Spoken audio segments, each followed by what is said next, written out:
Forza Italia alle ore contate, un futuro senza Berlusconi è fantascienza e il destino di quei pochi parlamentari rimasti è un'incognita da cui dipende la stabilità del governo attuale, anche se forse non ai livelli apocalittici. Bentornati sul mio canale, io sono Ipernick e oggi vorrei parlarvi di Forza Italia, il partito forse più influente degli ultimi 30 anni della Repubblica Italiana. Berlusconi è nel bene e nel male diventato la faccia della nostra classe politica, ricca di difetti affascinanti. Gli azzurri sono passati dal dominare i sondaggi nei primi anni 2000 fino a diventare lo zimbello del centrodestra, un'ombra di quello che un tempo era un partito carico di energie, pieno di giovani e che prometteva riforme e la fine dell'immobilismo della Prima Repubblica. Dopo 4 esecutivi durati in totale quasi 10 anni, però, i risultati sono stati deludenti e la magia è in declino da tempo. Da oltre un decennio Forza Italia è in continua crisi di consensi. La struttura territoriale nel 2023 è inesistente e il suo gruppo parlamentare, composto da soli 44 deputati e 18 senatori, si prepara psicologicamente a sparire per la mancanza di un leader pronto a succedere il Cavaliere. In Parlamento il gruppo di Forza Italia è considerato persino dagli alleati poco più che un trastullo. Imbarazzante il loro tentativo di intralciare l'elezione di La Russa alla presidenza del Senato lo scorso ottobre, che non ha fatto altro che peggiorare la loro situazione. L'attuale coordinatore e ministro degli esteri, Antonio Tajani, potenziale erede della flotta azzurra assieme a Gianni Letta, è considerato senza carisma e fuori dalle dinamiche nazionali. Per un periodo gli occhi erano puntati verso la senatrice Licia Ronzulli, che nel bene e nel male negli ultimi mesi aveva imposto al partito una sorta di guida, anche se molto diversa da quelle precedenti. Con il sopravvento dei partiti più sovranisti ed estremisti, Lega e Fratelli d'Italia, Ronzulli ha tentato di travolgere la linea partitica forzista spostandola verso quella di Salvini. In passato Berlusconi aveva sempre sostenuto apertamente le posizioni atlantiche, anche in guerra, ma con la spinta di Ronzulli si è deciso invece di assecondare quelle voci dal basso, e non solo, che volevano la fine del conflitto in Ucraina di oggi e che giustificavano l'invasione di Putin. Queste posizioni hanno più volte causato conflitti interni alla maggioranza e messo in difficoltà Meloni e i suoi ministri più fedeli davanti ai leader esteri. La svolta non ha portato ai risultati sperati, provocando invece un indebolimento della corrente emergente e del partito in generale. A sostenere la vecchia linea invece era il fedelissimo consigliere del CAV Gianni Letta, che in accordo con la famiglia di Berlusconi, Tajani e la quasi moglie di Silvio, Marta Fascina, ha recentissimamente ribaltato i ruoli dei capogruppo parlamentari e coordinatori regionali, assegnando le cariche a persone fedeli a loro e non alla Ronzulli. Alessandro Cattaneo è il ronzuliano che capitanava i deputati forzisti prima di essere sostituito a fine marzo da Paolo Barelli, fedele a Tajani. Ronzulli è rimasta capogruppo al Senato, ma ha perso il posto da coordinatrice in Lombardia, una delle poche regioni dove Forza Italia è ancora abbastanza forte.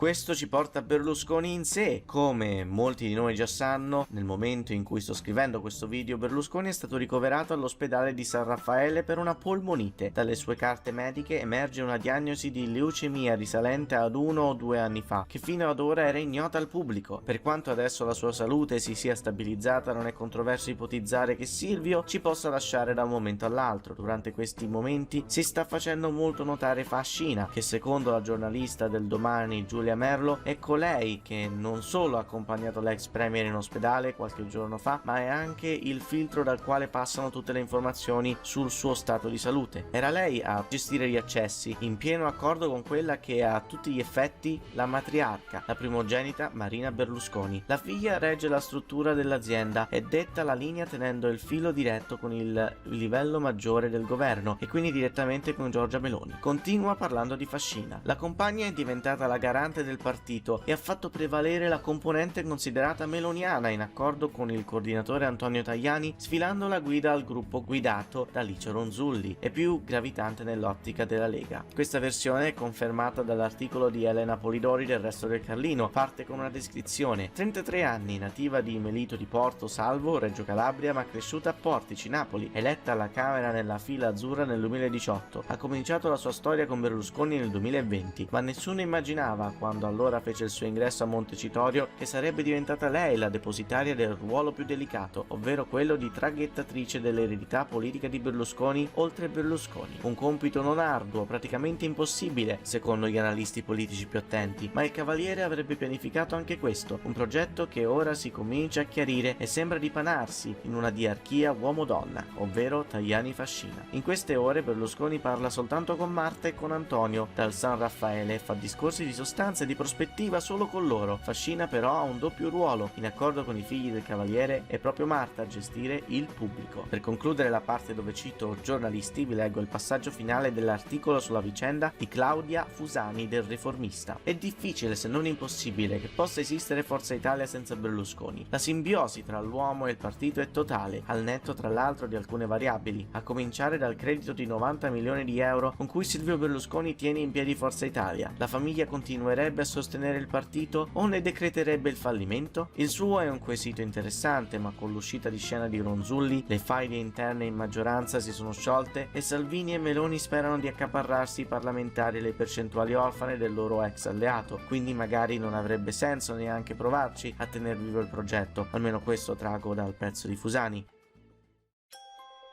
Se volete sapere la mia, penso che in realtà un futuro forzista esiste, ma niente di troppo stravagante. Salvini era da tanti anni che voleva unire il Carroccio al partito di Silvio e Ronzulli condivideva questo progetto, ma con la sua dipartita non resta che Fratelli d'Italia. Una fusione tra berlusconiani e meloniani potrebbe essere la ricetta perfetta per moderare la destra sovranista agli occhi dell'elettorato dell'Europa. Il problema è che penso non gliene freghi niente, lo farebbero solo per raccogliere voti. C'è anche la possibilità che alcuni se ne vadano con il terzo polo, non sarebbe la prima volta. Interessante la proposta di Sgarbi che ha fatto oggi sul Libero, quella di fare delle primarie del centrodestra, ma cosa penso sia molto più probabile è quest'altra previsione del critico d'arte, ovvero che Berlusconi si lasci la politica alle spalle nei suoi ultimi anni e che trasformi Forza Italia in una fondazione culturale, un po' come ha fatto Alemanno con Alleanza Nazionale. A prescindere da quello che avverrà, l'inevitabile mancanza del Cavaliere lascerà un forte segno sulla coscienza di molti italiani. Sempre riprendendo l'intervista di Sgarbi, vi cito due domande e risposte fatte da Francesco Specchia. Lei ha parlato di una sensazione di onore delle armi da parte degli avversari. Cosa vuol dire? Sì, mi trovavo a parlare con amici di Repubblica che ammettono il clima è cambiato. Come l'incanto sono spariti i processi per la mafia, le olgettine, i conflitti di interesse. Oggi c'è la consapevolezza diffusa che Berlusconi, non tanto per la dimensione politica quanto per quella sportiva ed imprenditore, sia diventato nel bene e nel male un pezzo di patrimonio nazionale. È come se ogni italiano vedesse in lui un pezzo di sé, qualcosa di cui essere orgogliosi. Arrivo a dirti, il cittadino lo ama come si ama Mastroianni o Tarantino, cioè arriva un momento, anche per Berlusconi, in cui l'affetto prevale sul giudizio politico? È evidente, oggi c'è da parte di tutti quasi un senso di rimpianto. In questo momento sono tutti intorno al suo letto, gli amici, le donne, i parenti, i figli, ma il letto di tutti gli italiani, come se morisse un parente, un padre, un nonno. Nel caso di Andreotti, per dirti, non è stato così. Per Berlusconi invece è come se morisse il Papa. Con questo vi lascio. Vi ricordo di iscrivervi al canale e mettere mi piace se il video vi è piaciuto. Se volete sostenermi, considerate di diventare membri per avere anteprime e contenuti inediti. Voi che ne pensate? C'è un futuro per Forza Italia dopo Berlusconi? Fatemi sapere. Alla prossima.